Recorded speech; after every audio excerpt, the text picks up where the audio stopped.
Tous nous avons vu cette vidéo. Elon Musk est devenu le premier trilliardaire du monde, soit avoir une fortune évaluée à plus de 1000 milliards de dollars.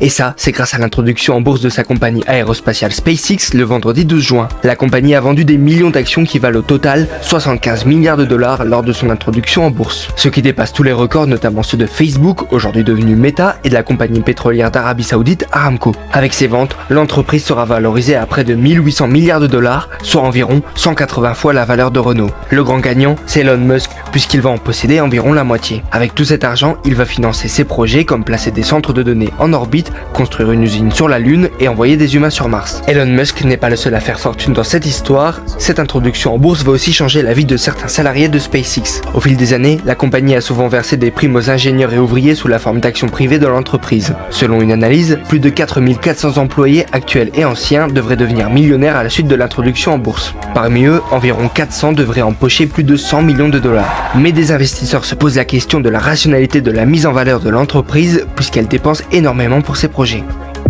Si vous pensez que Elon Musk a réussi tout simplement en vendant des voitures électriques ou en fabriquant des fusées, vous êtes complètement à côté de la plaque.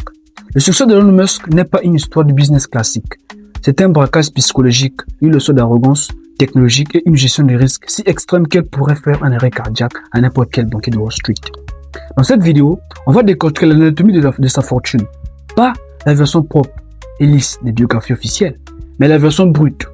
On va voir comment il a fleuré la faillite totale, comment il a manipulé les marchés financiers à son avantage et quelle est la forme mathématique et psychologique derrière ces 1000 milliards de dollars. Installez-vous confortablement, enlevez vos filtres, on va décortiquer le mythe Musk aujourd'hui dans cette vidéo. Premièrement, pour comprendre le milliardaire d'aujourd'hui, il faut analyser le Greek des années 90. En 1995, la bulle Internet commence à gonfler. Musk abandonne ses études de Stanford après seulement 2 jours. Pourquoi? Parce qu'ils sont l'odeur de l'argent facile. Avec son frère Kimball, il lance Zip2, une sorte d'annuaire en ligne pour les journaux. Les mecs dorment dans leur bureau, se douchent au petit coin, mais ils bossent 24 heures par jour. C'est là que naît sa première règle, le travail pathologique. En 1999, Compaq rachète Zip2 pour 3,7 millions de dollars. Musk touche son premier chèque, 22 millions d'euros à 28 ans. N'importe quel être humain normal aurait acheté une villa à Malibu et se serait retiré au soleil. Mais Musk a déjà une case en moins. Il réinvestit la quasi-totalité de sa fortune dans sa boîte suivante, X.com, qui deviendra PayPal. PayPal révolutionne les paiements en ligne, mais en interne. C'est la guerre civile. Musk se fait virer son poste de PDG pendant qu'il est en lune de miel parce que son management est jugé tyrannique. Mais en 2002, eBay rachète PayPal pour 1,5 milliard de dollars. En tant que premier actionnaire, Musk touche 180 millions de dollars. C'est le moment pivot.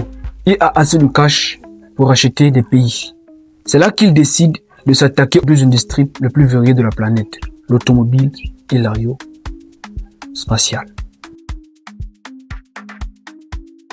C'est ici que se joue la différence entre un millionnaire chanceux et Elon Musk. En 2002, il fonde SpaceX. En 2004, il prend le contrôle de Tesla. Deux gouffres absolus. Les experts de Wall Street se foutent de sa gueule. L'industrie spatiale est un monopole de l'État et l'automobile électrique est considérée comme un cimetière pour beaux et colosses. Avant se rappeler jusqu'en 2008.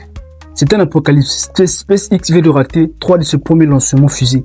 S'il rate le 4e, la boîte est morte. Au même moment, Tesla brûle son cash à vitesse phénoménale pour essayer de sortir la Roadster. Musk est en plein divorce destructeur. Il n'a plus un rôle de liquide. Il doit emprunter de l'argent à des potes pour payer son loyer. Regardez bien cette situation. Il a divisé les 180 millions de PayPal entre ces deux boîtes et les deux sont à 5 minutes de faillite simultanée. Le 26 septembre 2008, la 4e fusée Falcon décolle et réussit. La NASA impressionnée lui signe in extremis un contrat de 1,6 milliard de dollars pour ravitailler la station spatiale. Et le même mois, il réussit à convaincre les investisseurs de Tesla de remettre un pot de toute urgence. Musk a joué sa vie à la roulette russe mécanique et à son jeu. Cette année-là, il a forgé sa psychologie. Pour lui, le risque maximal est la seule stratégie valable. Si vous analysez d'où vient la fortune de Elon Musk, 80% de ces milliards ne viennent pas seulement de ses usines, ils viennent de la bourse. Et c'est là que réside son véritable génie. Tesla n'a jamais été évalué par Wall Street comme un constructeur automobile traditionnel comme Ford et Toyota. Musk a réussi à vendre Tesla comme une entreprise technologique, une boîte d'intelligence artificielle et d'énergie robotique. Pendant des années, Tesla a produit très peu de véhicules et a perdu de l'argent. Les fonds d'investissement pariaient massivement sur la faillite, ce qu'on appelle le short. Musk a pris cela comme une attaque personnelle et il a utilisé son compte Twitter comme une arme de destruction massive, enchaînant promesses lunaires sur la conduite automobile, le Cybertruck et le robot pour faire monter l'action. En 2020, le piège se referme. Tesla commence enfin à être rentable grâce à la Model 3. L'action explose. Les traders qui parient sur la baisse sont obligés de racheter les actions en catastrophe pour limiter leurs pertes, ce qui fait monter le cours encore plus haut. C'est le plus grand short squeeze de l'histoire. En un an, la capitalisation boursière de Tesla dépasse 1000 milliards de dollars. Mais ne faites pas l'erreur de croire que sa fortune n'est qu'une bulle spéculative boursière sur Tesla. Pendant que tout le monde regarde ses voitures électriques, Musk a discrètement construit le plus grand monopole technologique et infrastructurel du XXIe siècle, SpaceX. Aujourd'hui, SpaceX ne fait pas que lancer des fusées pour la NASA. SpaceX possède l'espace. Grâce au fusée réutilisable Falcon 9, Musk a divisé le coût de lancement par 10, tuant toute la concurrence européenne, russe ou américaine. Mais le vrai braquage s'appelle Starlink. En envoyant des milliers de petits satellites en orbite basse, Musk est devenu le premier fournisseur mondial d'Internet à haut débit par satellite. C'est un actif géopolitique monstrueux. L'armée américaine, l'Ukraine, les navires au milieu de l'océan, tout le monde dépend de Starlink. Rajoutez à cela Neuralink. Pour les puces cérébrales, la reconstitution de X pour en faire une application universelle et ses investissements massifs de l'intelligence artificielle avec XAI. Musk ne possède pas seulement des entreprises, il possède des infrastructures du futur de l'humanité. Alors, quelle est la conclusion de cette histoire? Comment Elon Musk est-il devenu l'homme le plus riche du monde? La formule est simple mais terrifiante. Un niveau de travail qui flore la maladie mentale, une tolérance au risque absolument surhumaine qui lui permet de parier toute sa fortune plusieurs fois de suite et une capacité unique à transformer le concept de science-fiction en machine financière boursière surévaluée. On peut détester le personnage, on peut critiquer ses méthodes managériales brutales, on peut rire de ses provocations sur les réseaux, mais on ne peut pas nier le résultat de l'histoire. L'homme du capitaliste n'a jamais rien vu de tel. Ce mec a acquis le système mondial en vendant le futur à des investisseurs affamés. Maintenant, c'est à vous de dire la vérité dans les commentaires.